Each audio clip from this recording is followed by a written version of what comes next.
5월 13일 말씀으로 시작하는 아침입니다.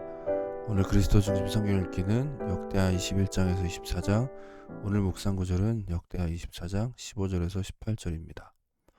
15절에서 18절을 먼저 보겠습니다. 여호야다가 나이가 많고 늙어서 죽으니 죽을 때에 130세라.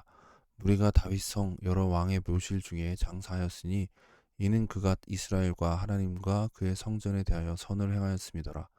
여호야다가 죽은 후에 유다 방백들이 와서 왕에게 절하매 왕이 그들의 말을 듣고 그의 조상들의 하나님 여호와의 전을 버리고 아세라 목상과 우상을 섬겼으므로 그 죄로 말미암아 진노가 유다와 예루살렘에 임하니라. 요아스는 아달랴의 악행에도 불구하고 하나님의 은혜로 왕위에 오르게 된 자입니다. 하나님께서는 제사장 여호야다의 손에 그를 맡기셨고 그는 7세의 왕이 되어 나라를 잘 다스렸습니다. 그가 행한 일 가운데 중요한 일은 성전을 보수한 일이었습니다. 그는 여호야다에게 성전을 보수하게 하였고 그 일을 잘 행했습니다. 그런데 여호야다가 130세에 나이가 많아 늙어 죽게 됩니다. 여호야다는 하나님 앞에 선하였습니다. 그는 제사장이었지만 그럼에도 왕의 묘실에 장사되었습니다. 이는 그의 영향력이 굉장히 컸음을 의미함과 동시에 백성들이 그를 따르고 신뢰하였음을 의미합니다. 또한 그는 하나님 앞에서도 선한 자로 여김을 받은 것입니다.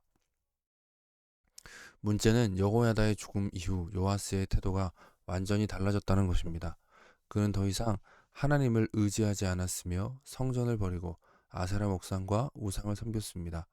그로 인하여 하나님의 진노가 유다와 예루살렘에 임하였습니다. 왕이 잘못 행함으로 백성들도 우상을 섬기게 되었음을 의미하는 것이죠. 19절부터 21절을 보겠습니다. 그러나 여호와께서 그들에게 선지자를 보내사 다시 여호와에게 돌아오게 하려 하심에 선지자들이 그들에게 경고하였으나 듣지 아니하니라.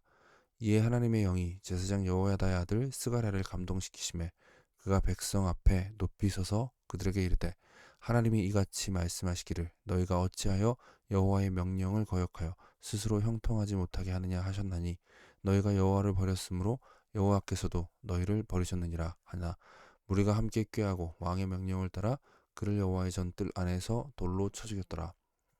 하나님께서는 그에게 기회를 주시기 위해 선지자를 보내었습니다. 그러나 그는 선지자들의 경고를 듣지 않았습니다. 그러자 하나님께서는 여호야다의 아들 스가랴를 감동시켜서 요아스에게 보냅니다. 스가랴는 하나님의 말씀대로 요아스에게 하나님의 진노와 심판에 대해 말하였습니다. 그러나 요아스는 그 말을 듣지 않았습니다. 안 듣는 정도가 아니라 스가랴를 돌로 쳐서 죽였습니다. 23절과 24절입니다. 1주년 말에 아람 군대가 요아스를 치려고 올라와서 유다와 예루살렘에 이르러 백성 중에 모든 병백들을 다 죽이고 노력한 물건을 다메섹 왕에게로 보내니라. 아람 군대가 적은 무리로 왔으나 여호와께서 심히 큰 군대를 그들의 손에 넘기셨으니 이는 유다 사람들이 그들의 조상들의 하나님 여호와를 버렸음이라.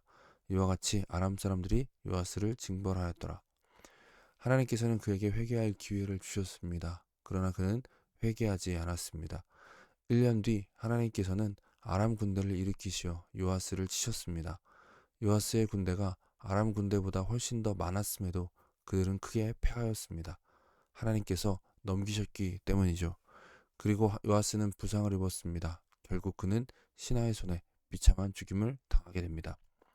요아스의 이야기는 우리로 하여금 많은 것을 생각하게 합니다. 그는 성전을 보수했던 사람입니다. 그 일은 굉장히 중요한 일이었습니다. 겉으로는 하나님을 잘 믿는 것처럼 보였지만 결국 그는 하나님을 떠났습니다.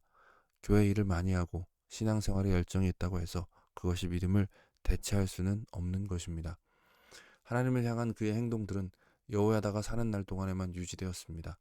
그는 하나님을 바라본 것이 아니라 여호야다의 지시와 양육 아래 있었을 뿐입니다.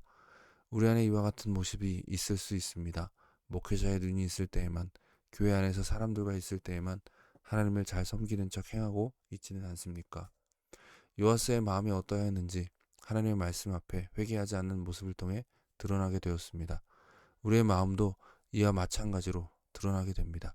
진정 하나님을 섬기는 자는 하나님의 책망의 말씀이 있을 때 엎드려 회개하는 자입니다. 온전한 마음으로 하나님을 향하는 자는 자신의 행위 자체보다 그 행위를 통해 하나님이 높아지시기를 바라게 됩니다.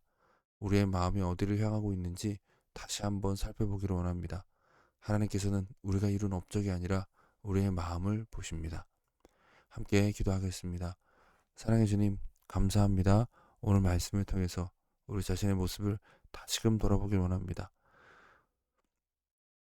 하나님께서 우리의 업적이 아니라, 우리가 행한 일이 아니라 우리의 마음을 보신다라는 것을 기억하게 하시고, 오늘도 겸손히 주님 앞에 서게 하여 주시옵소서.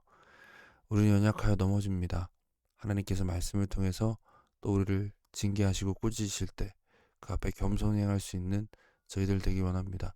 오직 주님만을 바라보며 오늘도 말씀으로 승리하는 우리 모두가 되게 하여 주시옵소서. 예수님의 이름으로 기도드립니다. 아멘. 하나님께서 오늘도 우리와 함께 하십니다. 주님의 말씀으로 승리하는 저 여러분 되시기를 간절히 소망합니다. 감사합니다.